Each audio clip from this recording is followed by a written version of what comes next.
प्रेक्षकांनो, सुरुवातीला बयोमध्ये आपण बघतोय गौतमीचा संताप होतोय।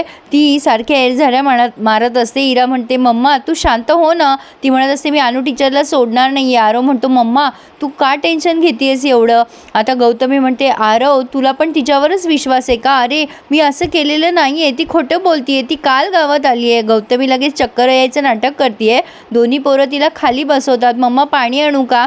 ती म्हणते नको, मला खरंच नको। मुलांनो माझ्यावर विश्वास ठेवा, मी असं काहीही केलेलं नाहीये। मी कशाला शुभंकर बद्दल तिच्याजवळ बोले। मला तुमच्या सोबत राहायचंय, शुभंकर सोबत राहायचंय, म्हणून मी लग्न करतेय ना शुभंकरशी। ही काहीही खोटं बोलतीये, माझ्यावर विश्वास ठेव आरव। आरव म्हणतो मम्मा अनु टीचर शाळेमध्ये खूप चांगलं वागतात आणि त्या एवढ्या शिस्तप्रिय आहेत, पण त्या ह्या बाबतीत असं का बोलल्या मला पण काहीच कळत नाहीये।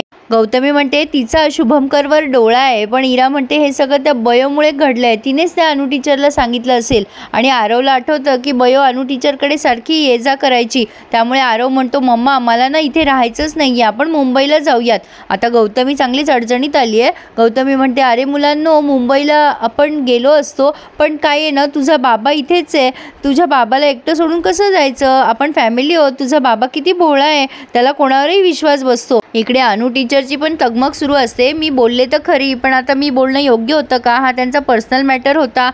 बयो तर फक्त माझी स्टुडंट आहे, म्हणजे मी सरस्वतीला प्रोटेक्ट केलं, पण ठीक आहे ती जे म्हणत होती ते योग्यच होतं, असं त्यांची चलबिचल सुरू आहे मनांची। तर या घाणेकर काकू आल्यात आणि म्हणतात काय हो काय झालं। त्या म्हणतात काही नाही, डोळ्यामध्ये कचरं गेलंय। घाणेकर काकू म्हणतात ओंजळीमध्ये पाणी घ्या, नाही तर बशीत घ्या, जेवणार आहात का। त्या म्हणतात की मी नंतर जेवेल। असो आता इकडे ही बयोला विचारतीये सुमन काय ग बयो, तूच सांगितलंस ना त्या टीचरला। बयो म्हणते काय करू मी आत्ते, मला काही पर्यायच दिसला नाही आणि त्या पण मला खोदून विचारत होत्या, मी यांचं बोलणं ऐकलं ग, त्यांना फक्त प्रॉपर्टीमध्ये इंटरेस्ट आहे, त्या माझ्या बाबाशी लग्न करतायत ते फक्त पैशासाठी। सुमन म्हणते रडू नकोस, जे होतं ते चांगल्यासाठी होतं, त्या अनु टीचरच्या रूपात देवच धावून आला बघ। आता गौतमी येते आणि कचा बोलायला लागते बयोला काय ग हे सगळं तूच सांगितलंस ना, तुम्ही दोघींनी मिळून हे सगळं केलं ना, सोडणार नाही मी तुला। रमाकांत म्हणतो वहिनी हिने आपलं बोलणं नक्की ऐकलेलं असणार आहे। आता सुमन म्हणते पण वहिनीला कुठे प्रॉपर्टीसाठी लग्न करायचंय दादाशी, त्यामुळे बयोवर ओरडायची गरजच नाही आहे। आता सुमनला ती ओरडते आणि म्हणते तुम्हाला दोघींना तर बघून घेईल मी, आधी आता त्या अनुला बघते, असं म्हणून ती निघून गेली आहे। आता सुमन बयोला जवळ घेते आणि शांत करते, तू काळजी करू नकोस बयो, जे होतं ते चांगल्यासाठी होतं असतं, तू नको टेन्शन घेऊ, मी आहे ना तुझ्यासोबत। बयो आता रडायला लागली आहे।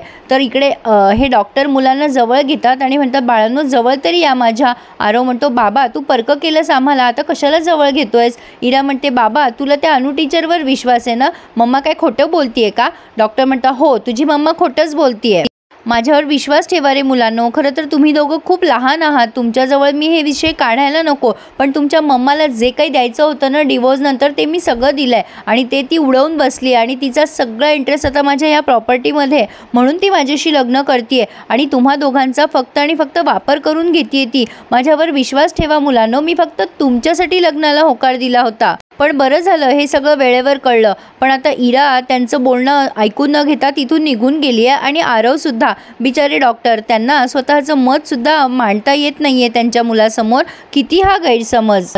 पण ही गौतमी अर्ध्या रात्रीची त्या अनु टीचरकडे गेली आहे आणि तिला बाहेर ओढते तिचा हात धरून आणि म्हणते काय गे कशाला आली होतीस ग माझ्या घरी आणि वचा बोललीस। अनु टीचर म्हणतात हे बघा लांब राहायचं हां, नाहीतर मलाही बोलता येतं।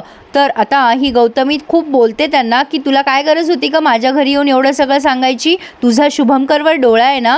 अनु टीचर म्हणतात हे बघा तोंड दिले म्हणून काहीही बोलू नका हां। आता गौतमी म्हणते हो मला सगळं माहिती आहे की तुझा शुभंकरवर डोळा आहे, म्हणून तू अर्ध्या रात्रीचे फोन काय करतेस, त्याला मेसेज काय करतेस, भेटायला काय येतेस दवाखान्यात, आमच्या घरापासून दूर राहायचं, तुला काय गरज होती का घरी येऊन एवढं सगळं बोलायची।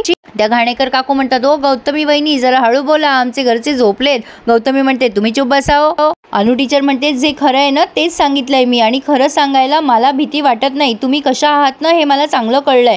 गौतमी म्हणते तुझा काही संबंध नाहीये त्याच्याशी आणि यापुढे माझ्या नवऱ्याच्या जवळपास जरी दिसली ना तर याद राख। अनु टीचर म्हणतात किती घाणेरडे विचार आहेत तुमचे, माझ्या मनातही असं नाहीये। गौतमी त्यांना धमकवते आणि तिथून निघून जाते। डॉक्टर बयोजवळ बसलेत आणि तिला म्हणतात बयो तुला हेच सगळं सांगायचं होतं ना मला, मग का नाही सांगितलंस बाळा, तू भारतीची मुलगी आहेस, वाघिणीची, आणि अशी घाबरतेस, तू डॅशिंग आहेस ना बयो. बयो म्हणते बाबा काय करू मी, मला सांगायचं होतं पण मला असं वाटलं की तुम्हाला वाटेल मी चुगली करते, त्यामुळे माझं धाडसच नाही झालं. खरं तर अनु टीचरला पण नव्हतं सांगायचं मला, पण माझ्या तोंडून निघून गेलं, मला माफ करा बाबा. आता हे डॉक्टर म्हणतात अगं त्यात काय, चुकीचं बोलणं म्हणजे चुगली नसते बयो. तू मला सांगितलं असतं उलट बरं झालं असतं, पण सत्य बाहेर आलंच आहे. तू काळजी करू नकोस, आता सगळं नीट होईल. आता झोप शांतपणे आणि घाबरू नकोस, मी तुझ्या सोबत आहे. गौतमी शुभंकरचीच वाट बघत असते बेडरूममध्ये. ते आल्यावर त्यांचा हात धरते आणि म्हणते शुभंकर माझ्यावर विश्वास ठेव, ती अनु टीचर आहे ना ती खोटं बोलतीये. अरे काल गावात आली आहे ती, फक्त मोबाईलचं जे काय आहे ना ते खरं आहे, बाकी सगळं तिने खोटं सांगितलं. अरे तिचा तुझ्या प्रॉपर्टीमध्ये इंटरेस्ट आहे. डॉक्टर म्हणतात कोण खोटं बोलते आणि कोण खरं बोलते ना हे मला चांगलं माहिती आहे. ती बाई खूप चांगली आहे, तुझ्यासारखी नाही आहे ती खोटारडी. आणि प्रॉपर्टीमध्ये कोणाला इंटरेस्ट आहे ना ते तुलाही चांगलं माहिती आहे गौतमी. तुला जे द्यायचं होतं ना ते ऑलरेडी देऊन झालंय. माझ्या ह्या प्रॉपर्टीचा तुला एक छदाम सुद्धा मिळणार नाहीये. गौतमी म्हणते असं काय करतो शुभंकर, माझा फक्त तुझ्यात इंटरेस्ट आहे. डॉक्टर तिला मागे बाजूला सारतात आणि म्हणतात चल बाजूला हो ग, तुझा इंटरेस्ट कशात आहे आणि काय आहे हे मला चांगलं माहिती आहे गौतमी. आणि विश्वास वगैरे ठेवायच्या गोष्टी तर तू करूच नकोस. विश्वास ठेवायला काही लोक पटकन पुरेशी असतात, त्यांच्या वागणुकीतून ते लगेच विश्वास संपादन करतात, पण तुझ्यासारखी बाई कित्येक वर्ष सोबत राहून सुद्धा विश्वास संपादन नाही करू शकली. तू आई नाही आहेस, आई नावाला कलंक आहेस तू. माझ्या प्रॉपर्टीवर नजर ठेवून राहते म्हणून माझ्याशी पुन्हा लग्न करायचा विचार करतेस, मुलांच्या भावनांशी खेळतेस, त्यांचा वापर करतेस. त्यांना सांगू का मी तू जेलमध्ये होतीस आणि फायनान्शियल फ्रॉड केलेस ते? त्यांना जर सांगितलं ना तर तुझं सगळं सत्य बाहेर येईल. गौतमी लांब राहा माझ्या मुलांपासनं. तू हे जे काय करतेस ना त्यामुळे त्यांच्या मनावर काय परिणाम होतोय याची जरा तरी कल्पना आहे का तुला? माझ्या मुलांपासून लांब राहा आणि माझ्यापासून सुद्धा.